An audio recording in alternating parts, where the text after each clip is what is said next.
So Rachel Maddow reacted to Trump's policy of separating kids from their parents at the border, and also to the fact that, you know, there were reports about kids going to what they call like tender age facilities or detention centers or whatever, which is basically, you know, like a child jail. And so Maddow was reading this breaking report at the time on air, and this moment got a lot of media coverage. Take a look. The AP has just broken some new news. This has just come out from the Associated Press. This is incredible. Trump administration officials have been sending babies and other young children. Oh, hold on.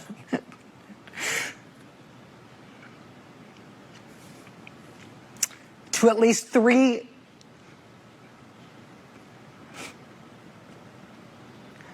Can we put up the graphic of this? Thank you. Do we have it? No.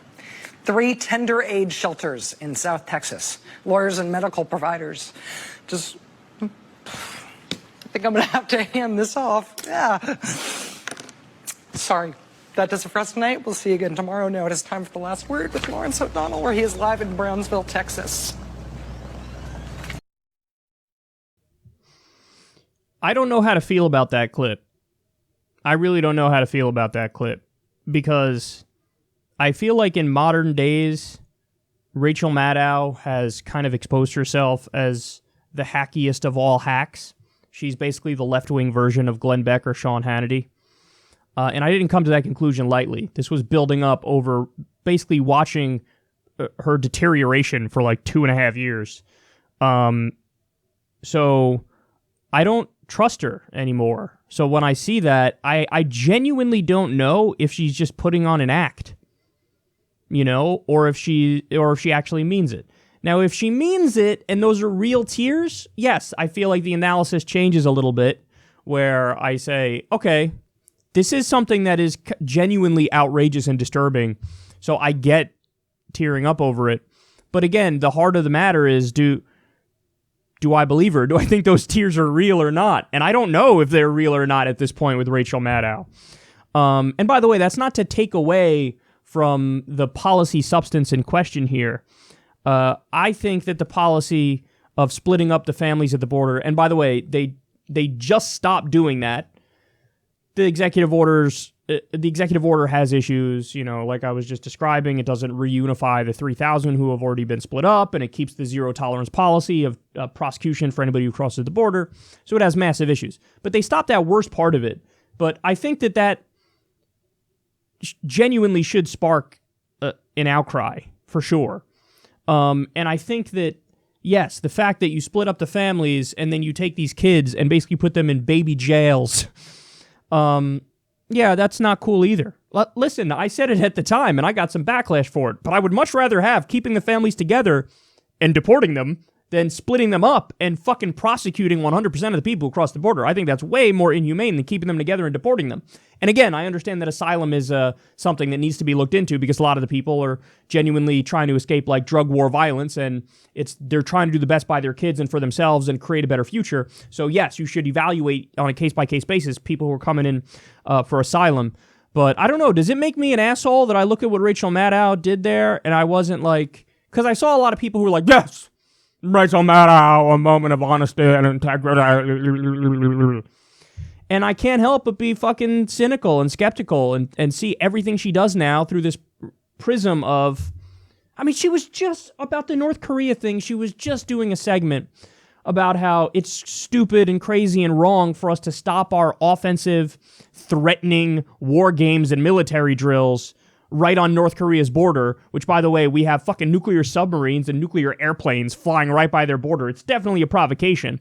I mean, if they did that to us, or Russia or Iran did that to us on the border with Mexico where they're fucking flying nuclear airplanes, we'd be like, okay, scramble the jets, we're going to war.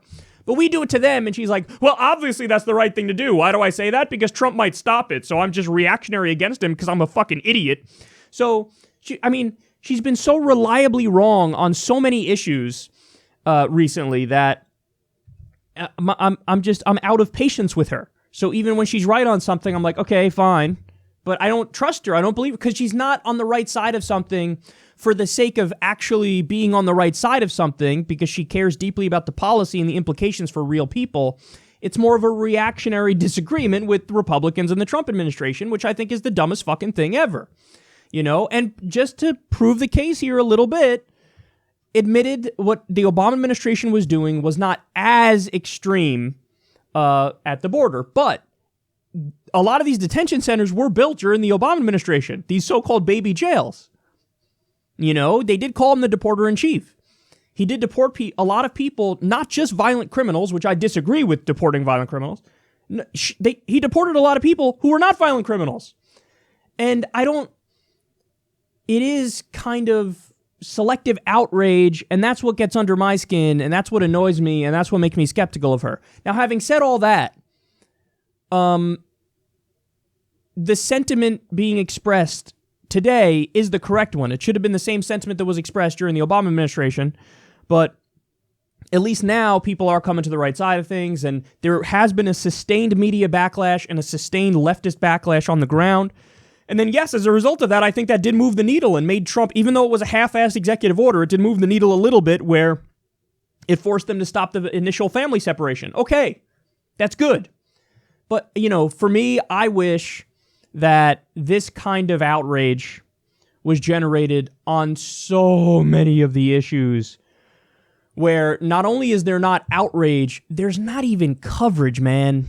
There's not even fucking coverage. So, you know, whether it's the Afghanistan war or the Iraq war or the fact that we're bombing 8 different countries right now or the fact that Donald Trump is breaking the drone bombing records and the civilian casualty records in his first year in office. He's done more than even Obama did. And it's like, there are so many fucking things where, you know, this kind of like theatrics from Rachel Maddow, real or not, if, you know, you want to move the dial and maybe you'd cry over the fact that we're bombing 8 countries and we're killing civilians. There was just a story that just came out about how the UAE is torturing Yemenis.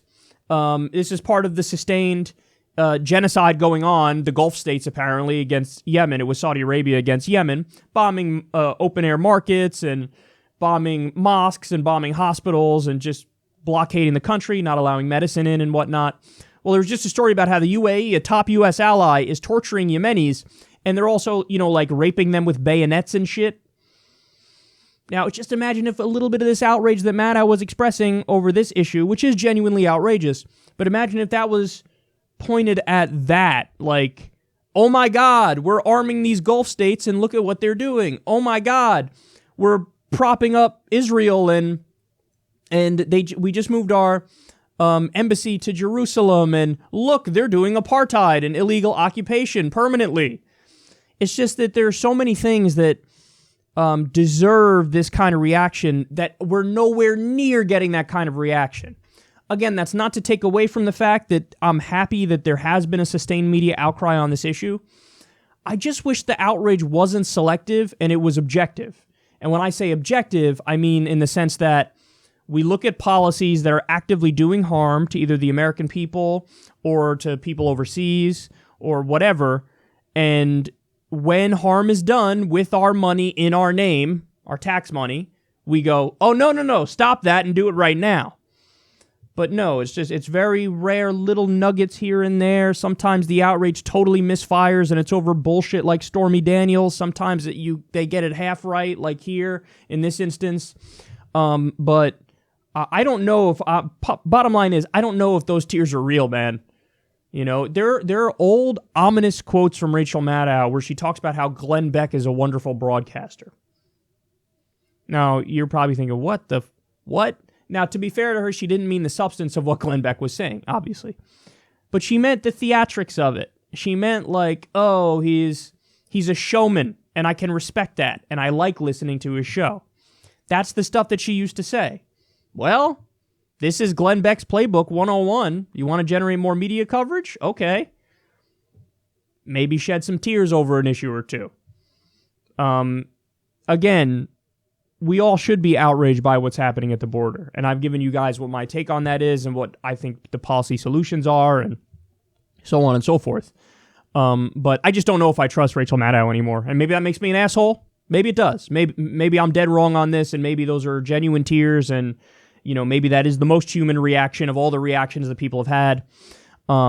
But yeah, she just ruined her credibility with me. So there's that. And I'm glad something changed on this issue a little bit with that executive order, but still, ultimately, they have to stop doing that 100% prosecution of everybody who crosses the border. I mean, the overwhelming majority of those people are not, it's not like it's all MS-13 crossing the border and, oh my God, we have to prosecute them. No, it's a giant waste of resources and it's inhumane to prosecute everybody who crosses the border when most of them are just looking to create a better life.